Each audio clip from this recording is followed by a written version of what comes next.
Wait, what's up, a solar man? What's going on with you? Yeah. Uh, I I see you, man. Uh, check. I sent you those examples of this breath of fire, so you can see that there's different perspectives, because this is all personal. There's only so much you can learn from another. You would have to implement your own self in this, because this was a global thing. Because what this is keeping you talking about detoxification. Like you can stop eating, bad food, junk food, pork and all that stuff. And but if you don't go through the process of cleaning that garbage that's left behind in your system out, it's going to sit there and it's going to cause you problems, so you need to clean this stuff out. Now, you got to consider that we take on all three main states of matter: gas, liquid, and solid. Take them all in right here in our face, right? The gas is the air we breathe. The liquids, I don't have to tell you what that is, neither the solids, it's the foods we eat. Now, we think of expelling our liquids properly and our solids properly. We even have laxatives for that. But we never really think about the breath. When out of those three, the breath is the most valuable.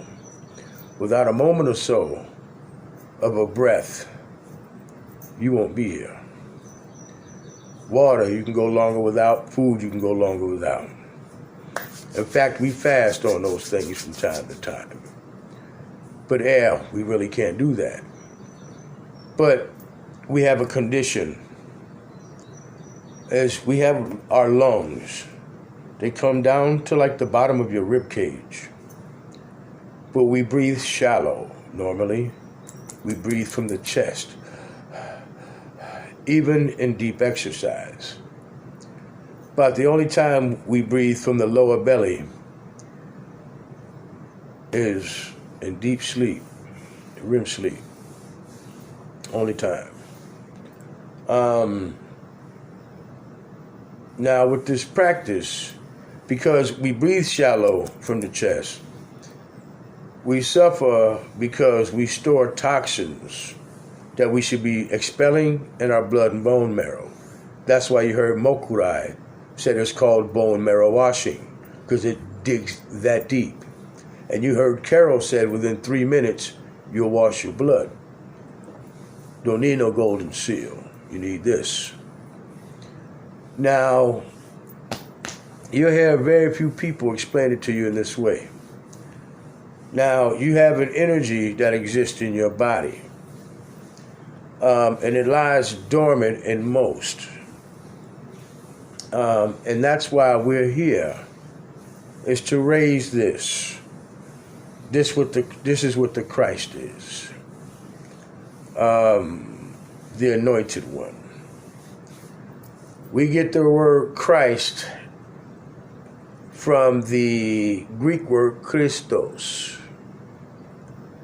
which we interpret to mean the anointed one.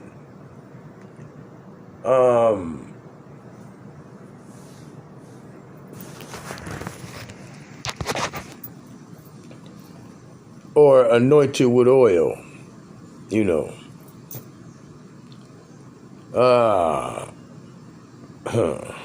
What this oil is actually your cerebral spinal fluid. It's nothing mystical, you dig? Nothing. This is all practical. It's just been anthropomorphized, to try to teach a very primitive mind something very complex and abstract. But it's all about an energy that lies in your body, that lies dormant, that you could wake up, you know. And we're supposed to wake up. Now, I'm going to send you some more data that'll express this. Now, what's happening is the reason why they do this breath this way, by protruding the belly while you inhale, it's like this, you know. You see my belly? It's protruded. Now, the Egyptians used to do it seated in a chair. That's why you see the pharaohs, they're not sitting in lotus. They're sitting in a chair, right? Now, others did it lying down, depending on where you were. It was developed differently by different nations. Now, in different cultures, which were all valid, you know. Now, you have your belly, right? And when you inhale, pull it first from your belly all the way up to your upper chest, right? What happens is, it's kind of like that bladder that you open and it sucks all that air in. Then you push it down and it blows all the air out. Well, the muscles in your stomach, they actually pull on your lower lung to force all the air down to your lower lung, which we never use. And this causes all those capillaries down in your lower lung to open to rush additional air to your system. This doesn't happen normally. Because even in deep sleep, the breath is slower. You know, this breath is accelerated. Now, the inhale and exhale are equal in duration. But the emphasis is on the exhale. And it's done through the nostrils.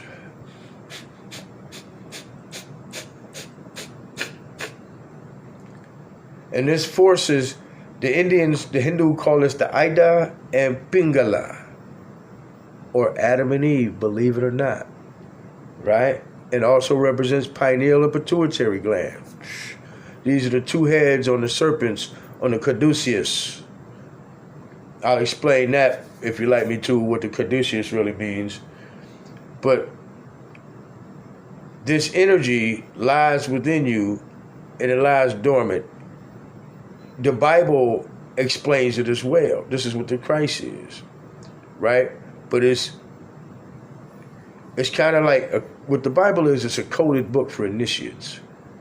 Because like if you read the book of Hebrews in the New Testament, it's claimed to be the greatest revelation from God to man, and it claims that we're walking in the path of Enoch according to the order of Melchizedek.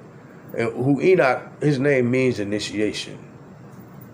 But remember, there were two Enochs. One was the son of Cain. So which initiation are you following? Right hand or left hand path? But what we want really is balance, right? Balance, you know. And that's what this does. This forces that air, because with this inhale and exhale, like that, what this does, the emphasis or the force is on the exhale. The inhale is more natural. The exhale is more forced.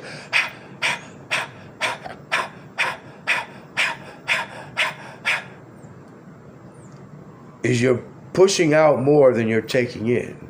So what's left behind is nothing but really good oxygen.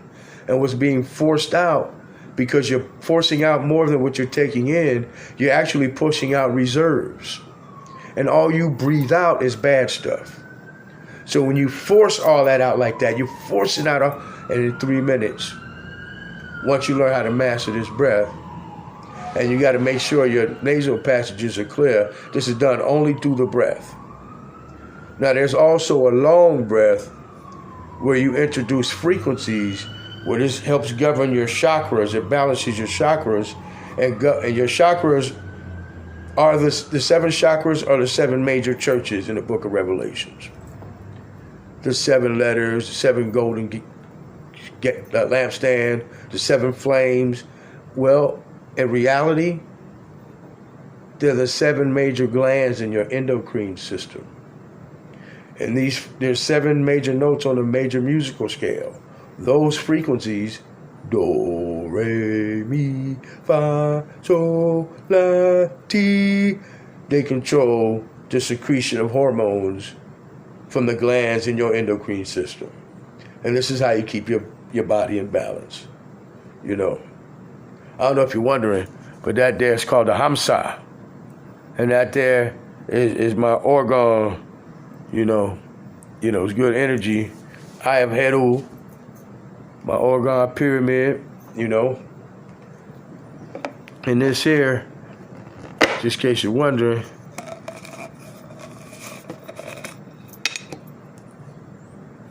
the whole thing flattened out. That's crazy. This is actually nice little fun to play with. Entertain the children. It's magnetic slime. I'm trying to dig a magnet out of there. It's magnetic slime. All right. That's a neodymium magnet.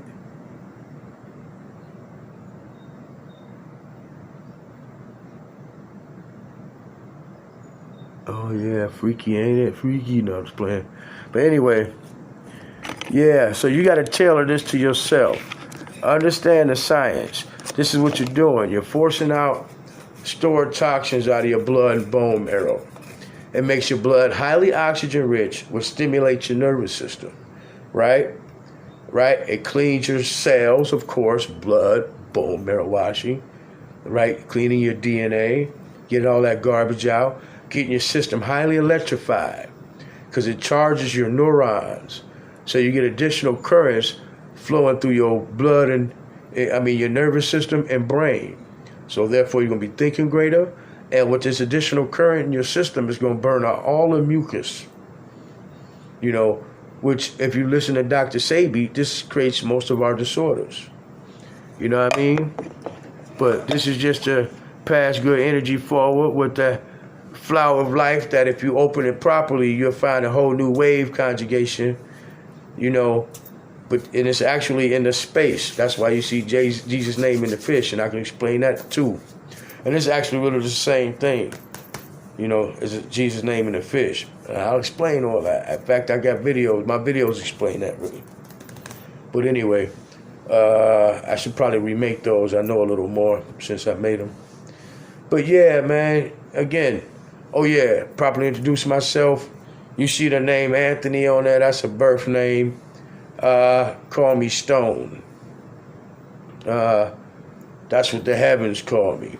Called Eben in Hebrew. Eben.